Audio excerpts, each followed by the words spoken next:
I'm so excited you've made it to the very last activity in your study guide / extra credit, the free response practice.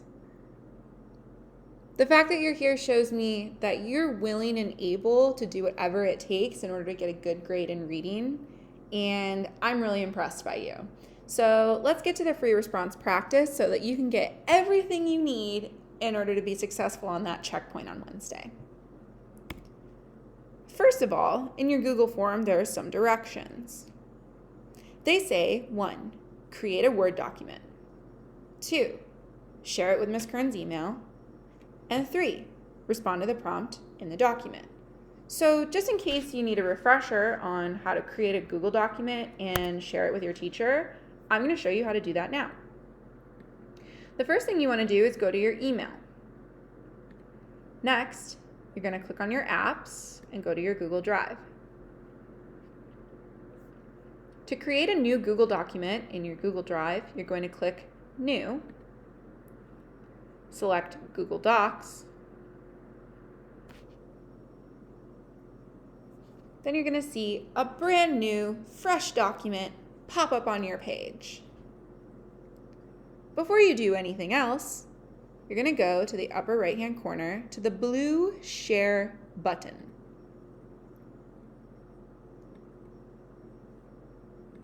Give your document a name, something like your name, and then free response. Click Save, and then type in Ms. Kern's email. If you just type in Ms. Kern's name, it'll pop up for you right here.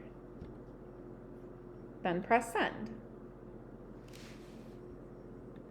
Now, you can start typing your free response into the document. But before we do that, let's finish looking at all of the informational slides that we have for you to help you be successful.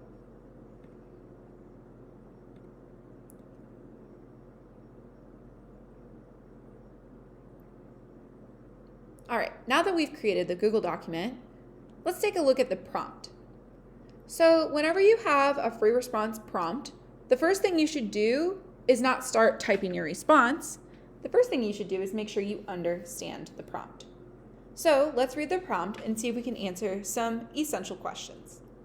Prompt: you have read a story describing the lifestyle and concerns of a group of knights during the Middle Ages. Consider how the author reveals the points of view of different characters in the story. Then, rewrite the story from the point of view of Gavin. Your narrative should be several paragraphs long. Be sure to show how Gavin's feelings about the tournament contrast with those of Henry and Cedric. So first, let's stop and consider, what do you already know about the prompt and what it's asking you to do? You might consider answering the following questions. What text is the prompt about? What is the prompt asking me to write about? What genre of writing am I doing? Meaning, are you doing narrative? Are you doing argumentative? Are you doing informational? And lastly, what do I need to include in my response?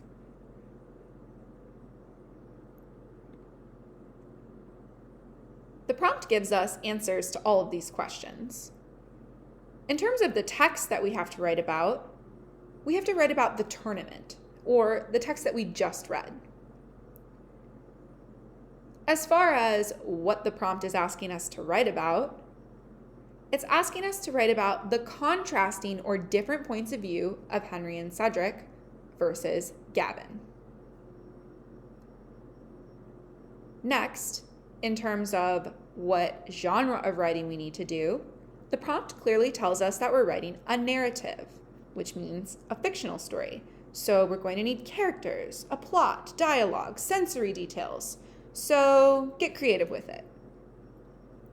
Lastly, in terms of what we need to include, the prompt clearly tells us we need several paragraphs, and we have to show a difference in point of view between the characters, because that's what the word contrast means. Now that we've taken some time to understand the prompt, let's see if we can brainstorm some ideas. So in order for us to show a contrast, we've got to figure out a difference. So let's take a moment to figure out what some of the differences are between Gavin's point of view on abandoning the tournament and Henry's point of view on abandoning the tournament. First, let's review a really important part of this story. What if Henry began collecting his thoughts? What if we didn't go to the tournament tomorrow? What if instead we just left? We could become knights errant. We could leave this place and go looking for adventure.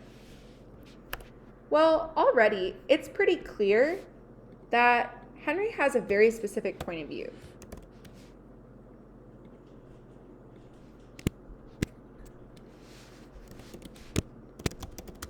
Henry wants to abandon the tournament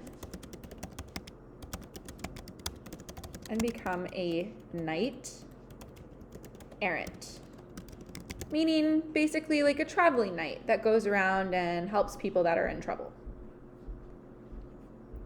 Let's keep reading to figure out if we can see what Gavin's point of view is and if it's any different than the point of view that we just figured out for Henry. Cedric and Gavin looked at each other worriedly. I don't know, Cedric began. It was not easy to imagine leaving their castle behind. They worked hard to get where they were. The tournament is a big deal to us. It could change our lives. Gavin agreed. I like adventure as much as the next guy, but can we really just leave after all we've done to get this far? It's just that... All right, so now that we've looked at what Gavin had to say about it, it's pretty clear. Gavin believes he's worked too hard and come too far to give up on the tournament at this point.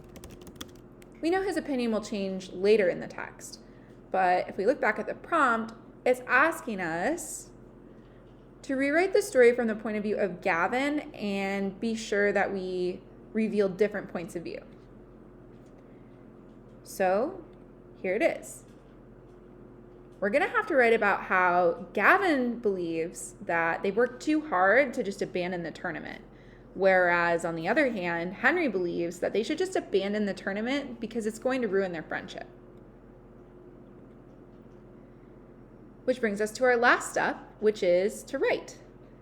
So whenever you're writing a narrative, you want to make sure that you're being as descriptive as possible, making the story really interesting, including dialogue. So I've included some sentence starters for you here. If you want to, you can pause the video. You can open up a new tab with your Google document where you're going to type your response. And you can come back to this video screen as often as you need to borrow a sentence starter if you get stuck at the beginning, middle, or end of your story. Remember that you can use character traits from the actual characters in the story. So for example, at one point it talks about how Cedric and Gavin were both boasting that they were going to win. You might create characters for Gavin and Cedric that are extremely braggy. They like to throw it in other people's faces, how successful they are. So you want to stay true to what you know about the characters. For example, you might write a response that looks something like this. This is a sample exemplar student response written from the point of view of Gavin. Now, this response is written in third-person point of view with a focus on Gavin's character, but you could also write it from first-person point of view from the perspective of Gavin. Here's an example.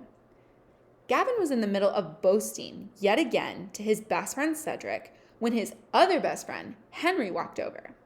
The three young knights were taking a break from their training, but Henry clearly had something else on his mind. What if we didn't go to the tournament tomorrow, he said. We could leave this place and go looking for adventure.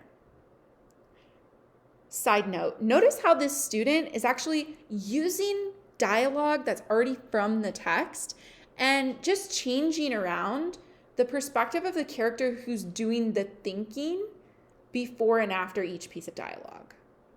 Okay, let's get back to it. Gavin was stunned.